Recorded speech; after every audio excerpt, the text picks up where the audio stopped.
Clearly evident on the casted mole were the visible marks where the bullets penetrated his skull. Pancho Villa's casted mole laid hidden and forgotten for many years in the private collection of the doctor's home. Upon the doctor's death, his grandson rediscovered its existence. When he began to look through his grandfather's belongings, officials in Chihuahua were notified of his existence, and they in turn commissioned a Chihuahuense sculptor to cast it into bronze after pleading with the doctor's grandson.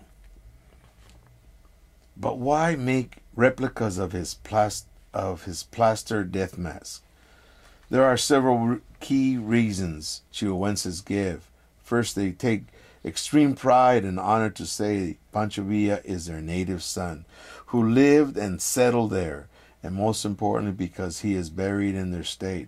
But the strongest motivation given is the mysterious disappearance of his head, which is rumored to have been brought to the United States in an effort to sell it to the highest bidder.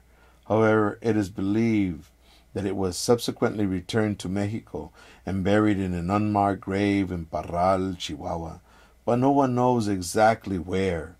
That is one theory of its whereabouts.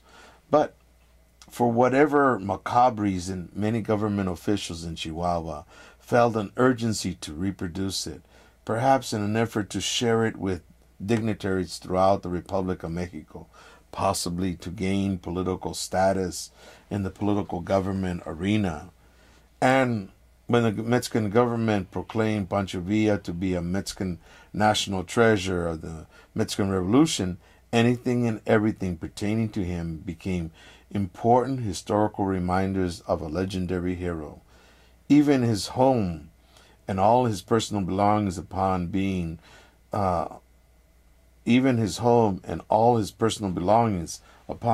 donated to the state upon the passing of Doña Luz Corral, his legitimate wife, their home was immediately converted into a national museum, operated for the benefit of the general public under the strict supervision of the military.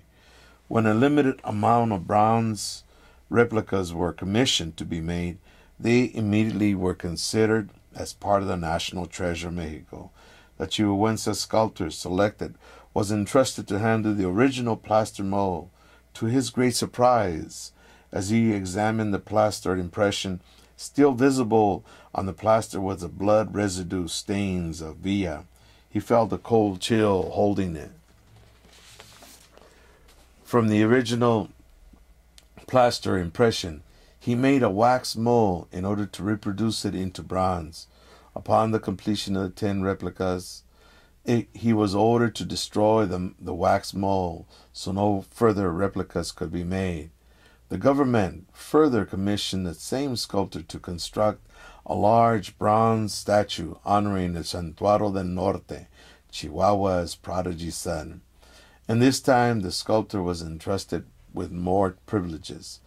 He was allowed to handle Villa's military uniforms, boots, weapons, and other personal belongings to complete his task. The state of Chihuahua bestowed this most eerie, rare heirloom to the state of Chihuahua bestowed this most eerie, rare heirloom, the bronze death mask, to political dignitaries within the Mexican government and military, perhaps as a historical reminder and as an inspiration of the past. Some Chihuahuenses say that Villa's death mask possesses a spiritual power that can enhance a person's position and status in life as they command and govern the future and destiny of their countrymen. Pancho Villa in life and more so in death possesses an aura which many Chihuahuenses are in the belief lies within that haunting bronze death mask. Like his name, Pancho Villa represents a metaphoric aura for the oppressed masses to overcome the insurmountable odds at any cost. That is exactly what Doroteo Orongo did in the early 1900s, as he adopted the name and assumed the spirit and body of Pancho Villa to lead his dorados in defense of his nation. His death mass stands ready to inspire the oppressed to rise up to fight against the atrocities committed against them in both the U.S. Southwest and in Mexico. Exists a strong belief that if ever the head of Pancho Villa was found and reattached to his body, that a new rebellion shall commence by the oppressed people of the world. Imagine the catastrophic wave of his dorados, waiting to mount their courageous horses, rearing their head in the wind in anticipation to hear the orders to unleash their fury on the world and the cause for equality, respect, and freedom. But the haunting question still exists. Where is Pancho Villa's head? There is another theory among scholars that suggests that Prescott Bush, the grandfather of President W. Bush, was a member of the Skulls and Bones Society, as are his son and grandson.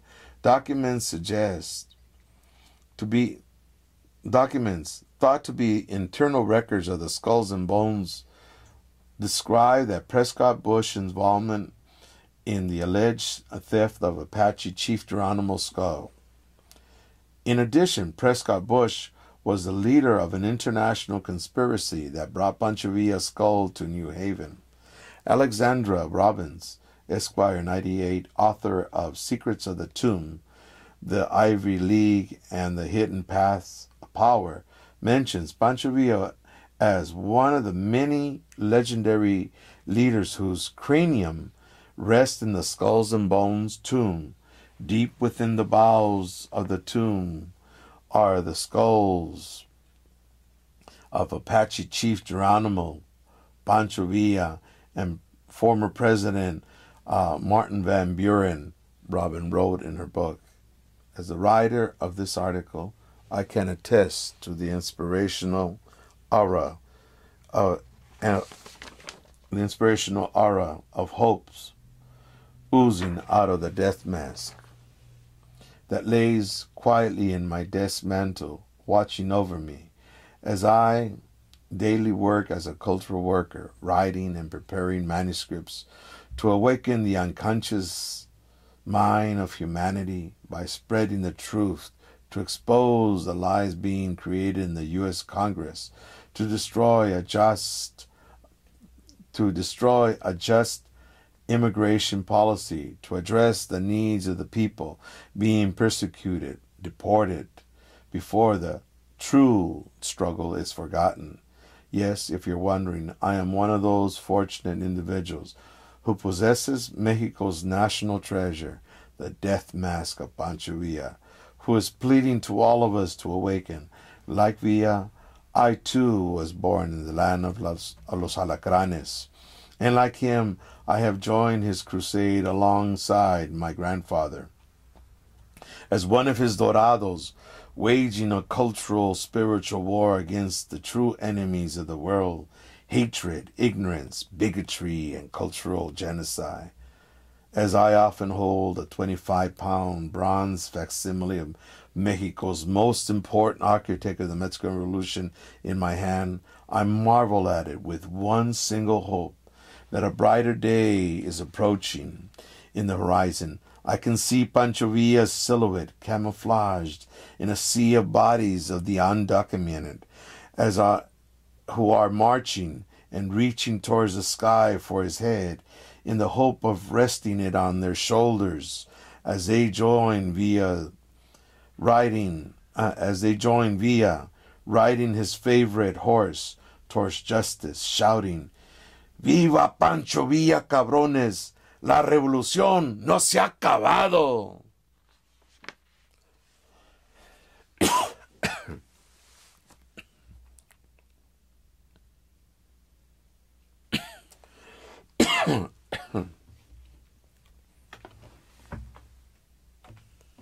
I'm zooming in on the master.